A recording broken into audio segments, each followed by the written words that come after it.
Real Scene TV is brought to you by Top Shelf Productions. Welcome to Real Scene. Are you wanting the inside scoop on the best restaurants in Indianapolis? Are you looking for those in-depth interviews with your favorite sports stars, musicians, and celebrities? Or do you simply want to know more about the people making a difference here in this city? If you answered yes to any of these questions, then you are in the right spot on your TV. Here's what's coming up on tonight's episode of Real Scene. Take a look. I'm taking you behind the scenes at Broadway Across America's Ghost the Musical. We're hanging here with Gail at the Alley Cat, getting ready to mix up a signature cocktail. Building kids' confidence and two not-for-profits coming together, the Wheels and Wings event. We're here at Morty's Comedy Club with Duke Pryor for Comedy for a Cause. All that plus tickets to see Demi Lovato at Bankers Life Fieldhouse. Don't go anywhere. Real Scene TV starts now. Hey, it's Ray Lepowski at Morty's in Indianapolis, and you are watching Real Scene TV. I'm out of here. Equipment for RSTV provided in part by Roberts Everything Photo, Everything Imaging, Elite Media, Surround Yourself, Mobile Network One, Marketing Help for Small Businesses, Cut It Down Productions. Clothing for Real Scene TV brought to you in part by Simply Chic. Visit us in one of our Central Indiana locations. Plato's Closet. Visit us on East 96th Street in Fishers. Closed captioning brought to you by Clatta Irish Pub and Restaurant, offering the best in casual dining and drinks. Who could forget this iconic picture? Yes, the 1990 love story / thriller comes to life on stage in a visually stunning display. We're talking major cool special effects. Yes, tonight we are taking you behind the scenes of Broadway Across America's Ghost the Musical.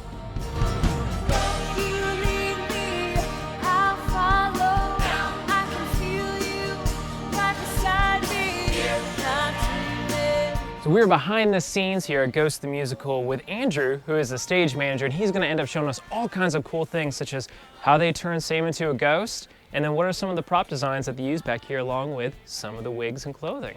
So right now we're looking at some wardrobe stuff. We have a lot of different costumes here in the show, and what's interesting about this show is it's very normal New York pedestrian. We have just regular clothes, regular people things. Lots of jackets and coats, and some of the show takes place in a bank. The main character, Sam Weed, is a banker, so we have a lot of business suits and a lot of professional people. But then we'll mix that up with somebody that's coming from the gym with their cut-off hoodie and their just different jackets and sweatshirts and lots of just normal things. Of course, then we go to the complete opposite extreme. I remember this one from the show. This is Oda Mae. She's the the Whoopi Goldberg character in the show. So she plays Oda Mae the psychic, and of course we have to have her in something a little more extravagant. All right, so you ready to go check out some wigs? Yeah, let's do it. All right. These are some of the wigs in the show that we use. Okay. And as you can see, like we were talking about with the different ghost things, they have, we talked about how it starts in color at the bottom of their costume, goes up to white. And then once you get to their head, you're in full, this is the candy striper girl, or diner girl. And she, by the time you get to her head, it's fully white. Her hair is white, her hat's white. Here's another ghost here, some more of the ghosts here. When they designed the show, Molly she wears a blonde wig. The reason that she's in blonde is so that everyone knows that she's separate from everyone else. She pops out. The set's very dark, purples, blacks. And so with her in the blonde wig, you definitely see her. She pops out from everybody else. So all the characters in the show have dark hair or the grayish ghost hair. So you can see dark hair, everybody dark hair, or this gray ghost look. Then Molly pops out with the blonde. To think that all that thought went into wigs. I never would have guessed that. That's amazing. Awesome. So we've looked at costumes, we've looked at wigs. What are we looking at next? I think we'll go to the stage. We're going to the stage. All right, let's check it out. Of course, the pottery wheel. This is the pottery wheel prep. Yes, the pottery wheel. I've been wanting to see this whole time. This is where the magic happens. Oh, my love, my darling. With our illusions in the show, we have, of course, the biggest illusion that we do is it's called walking through the door moment. And it's in the movie Ghost, it's very simple to have, computer CGI effects in different ways you can do it where it looks like he's going through. And to do that on stage is a whole different thing because you can't just add in computer editing. You can't add in cuts and edits and all of that. So what we do has to be happening right there in front of you at in real time. In real time for all the audience members to see without any air so that it looks like these things are happening. So of course the walking through the door moment is a big effect in the show. But our illusionist, Paul Keeve, he's a very well-known illusionist. Right now he is doing, he of course did all the versions of Ghost that we've been doing. He knows his stuff. Yes, exactly. So he's the one, if you need a magic trick, if you need somebody to disappear, he's the one. Whether it's a phantom, whether it's a ghost, whether, what it is, he's the one to go to. Even, David Copperfield didn't know how he did it. So he came, he saw the show, he said, well, that was great, but I don't know how you did that. I cannot figure out how you did it. Well, thank you so much, Andrew. It's been fantastic getting this amazing behind-the-scenes look at Ghost the Musical. For more information on Broadway Across America's next production to visit Indianapolis, simply check out indianapolisbroadway.com. Well, everyone's heard the expression, curiosity killed the cat. Well, Lisa Lee defies the proverbial expression and allows her curiosity to lead her down an alley for some fair play.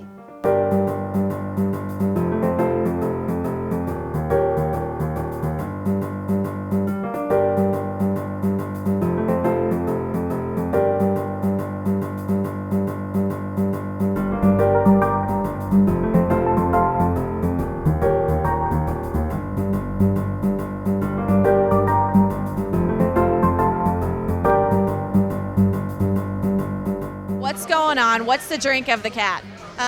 This is my drink that I give whenever somebody comes in and wants me to make something up for them, and everybody loves it. It's a layered drink, and it's called the Lifesaver. Give it a little stir and take a sip and tell me what you think. That is just what the freaking doctor ordered. Thank you. I love it. It's awesome. Thank you very much. Lori, I love this place, and I feel like so many locals are regulars here. It's just one of those places in Broad Ripple. You start the night, you end it, whatever. Tell me about this place. It's family owned, I hear. Yes, it's family owned. Been family owned for 37 years. My father bought it 37 years ago, and now my cousin and I'm not the only owner, my cousin and I have owned it outright since 1997.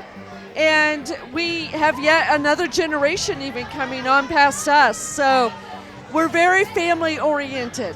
We have such an eclectic crowd. I mean, a lot of people will say we're a dive bar, but to me, dive bar is just eclectic, and it's every age group and every walk of life walks through here. In fact, you could probably find them all here tonight and possibly sitting at the bar next to each other. So that's what we're all about.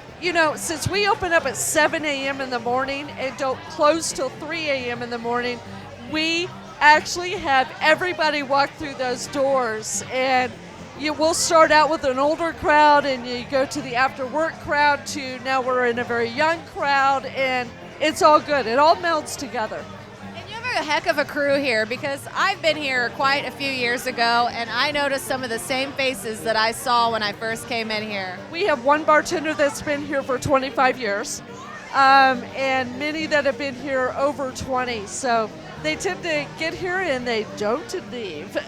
Everybody is welcome, and every walk of life is welcome, and you will fit in immediately, and we have that aura about us that you won't find in a lot of places. And this place is such a charm to Broad Ripple and Indianapolis. It's definitely a place I think that people should visit.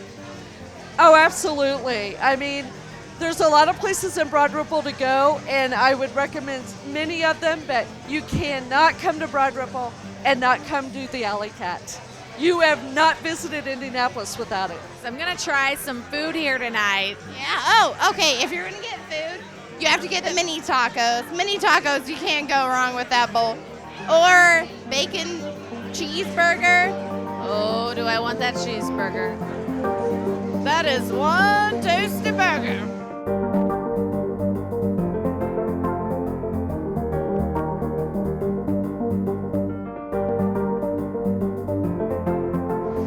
looking pretty good there. All right. Oh. I think it's my fault.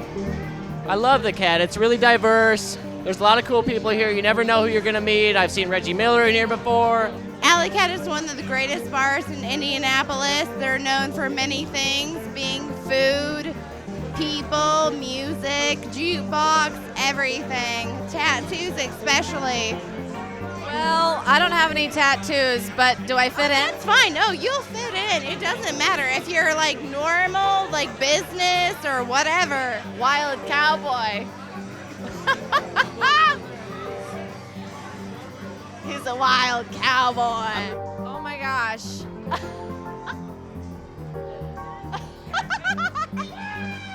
And that, my friends, that's the Alley Cat. Would you like to have your business or event featured on Real Scene TV? Email us at sales@realscenetv.com. Don't go anywhere, because coming up later in the show, Comedy for a Cause and Real Talk with the staff. Plus, we take you to an event featuring 2 not-for-profits making a difference in the lives of children right here in Indiana. Don't go anywhere. We're supporting and celebrating the nonprofit groups whose entire mission is the support of others. With the help of an up-and-comer in IndyCar, John takes a look inside this year's Wheels and Wings.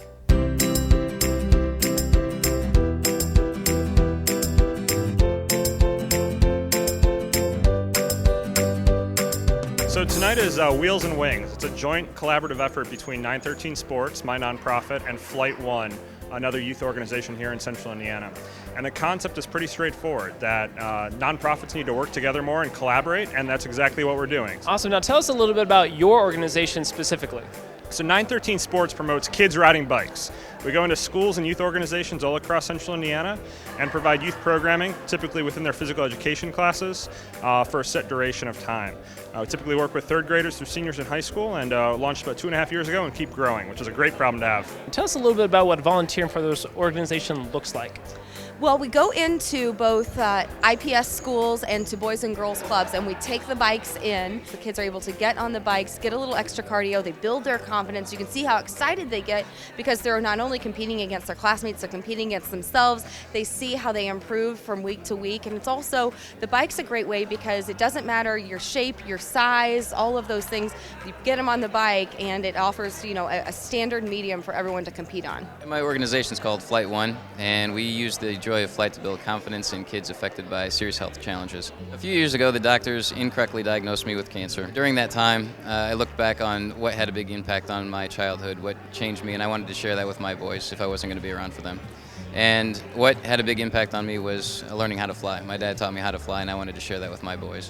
After the doctor said I was fine, I wanted to give back in more ways. So I started Flight One, and it's just grown from there. And now we have 30 kids in the program. And it's a year-round program where kids get to experience the confidence of flying airplanes and flight simulators. Tell us a little bit about tonight and who the partners are and kind of how this all came together. Yeah, this is a joint fundraiser between 913 Sports and Flight One, and it's great. 913 is about the same age as we are. We both have the same challenges of a small nonprofit, and it's nice that we can put our networks together and come up with an event that's fun for everyone and helps out more than one cause. Well, it's awesome to come out and support both Flight One and 913 Sports. It's incredible what they do for kids, both kids on bikes and kids in planes. As a racing driver myself, it's hard to explain sometimes what life in a race car is like. And through Flight One, a lot of those kids, especially kids who've had health issues or health challenges in their life, have the opportunity to go up and fly. And I remember as a kid, I got an opportunity to go up in a 4-H group, actually, in a Cessna plane. And I remember that moment, as being one of the coolest experiences as a kid. So to be able to come out today and help support them this evening and what the 913 Sports is doing with kids on bikes in schools is awesome. With him being able to fly, he gets in the plane and he has that twinkle back in the eye, just like any mother or father would want their child to have. Our first flight was in November of 2012. So it was just recently after his father passed, and he hadn't laughed, he hadn't smiled. Getting in that plane and taking off, and him at the wheel of the plane, and all that power beneath his feet, it was so amazing to see and hear him laugh. And just come down out of the sky and just like all the weight has lifted off of him. What are some of the things that he's been able to accomplish while through this program in flight? Not only does he have an hour on record in actual flight hours, we can say, hey, Flight 1 shows us that we can overcome these things. We pulled that plane up off the ground. We can do this. Flight 1 has helped us in growing in ways that we never thought we would. If you know of a nonprofit group that you think we should know about, email us at rstv@realscenetv.com. Coming up next, Forever YCP's Comedy for a Cause, plus this week's Real Talk. Mobile Network 1 presents the Comedy Corner. Okay, yeah, see a real Indianapolis right there. I like to see couples out. That's nice, always at a comedy show. Time out. Cinnamon P. Diddy's Bad Boys of Comedy. All while I'm putting on my chapstick. In my defense, the Happy Birthday song, the lady that set this thing up made me sing Happy Birthday. But the DJ was supposed to quickly interrupt me with 50 Cent, and he didn't, so I sang the whole birthday song. It looked like a dumbass. Tonight, the Comedy for a Cause is for depression awareness. Can you relate to that? I can. I mean, I think everybody knows somebody that suffers from depression. The problem is, and this is why this event's so good, is that we only recognize the side effects or the symptoms of depression. We just think, oh, that guy's got a drinking problem, or that girl's got a drug abuse problem, or many times that's just what we're seeing on the outer layer. When you peel back that onion far enough, a lot of times that's tied to depression as an illness for that person. So marriage is a great institution. Where else can a man go out and work and come home and give his check to somebody else and have them snatch his hopes and his dreams? About 12 years ago, I myself was depressed. I used to weigh like 335 pounds. I was to sleep on the couch in my mama's basement. And I got up one day and I go, I'm better than this. And I started doing comedy. It was something I always wanted to do, and it's been my therapy. So I can relate to this cause. Is there a difference from other cities that you've been to? No, people are crazy and depressed everywhere. I married this black woman. I'm getting ready to pay the cable bill. We got the 3-in-1, you know, the phone, internet, and cable. I'm getting ready to pay the bill. It's like $190. I'm writing a check. My wife leans over me. She's like, what are you doing? I'm saying, I'm paying the cable bill. She's like, you ain't got to pay all that. I said, what are you talking about? She's like, just put something on it. I'm like, you can do that? See, I can relate. I think everybody can. I think everybody's been depressed at one point in time. Anything that you can do to try to help people and better people, I think it's your duty and your obligation. It's not just as an entertainer, it's just as a human being. You ever spit on that? That's everybody go through that stage of being depressed, man. It's a thing through life. It's just making it out of it and being safe after your depression age. You know what I'm saying? You just can't let it get to you where you want to take your life, whatever like that. You got to seek your little help, whatever like that, and get over it. You know what I'm saying? Any advice you can give anybody going through depression? I just say seek the help you need, take the medication you need, and overcome it. Depression was something that was near and dear to me just because I've experienced depression, and then I actually got a chance to help save someone's life who was ready to go home and take their life, and then someone heard about it and they asked me to take on depression as my brand and go out and speak on it, because nobody really goes out and speaks on depression. So I said, you know what, I'll stand on that pedestal and go out and speak about it and try to make depression a cool thing for people to go out and get help. So that's why I chose depression. We're going to come hard and strong this year in 2014. Coming up next, Real Talk with the staff. Plus, those tickets to see Demi Lovato. Well, we're still on a high from Ghost the Musical. So in tonight's Real Talk, we are asking, what film would you like to see be turned into a musical? And why?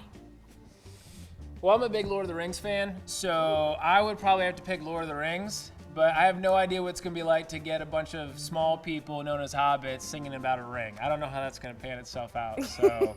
Well, we don't have to worry about the little creature guy that says precious. No, he's not going to have to worry about singing. Absolutely. I mean, he's probably got a monologue that he's going to do in song, and it's going to look something, you know, really creepy-like, so they probably wouldn't do that. I've never seen a single Lord of the Rings movie, but that's another story. That's a whole nother episode.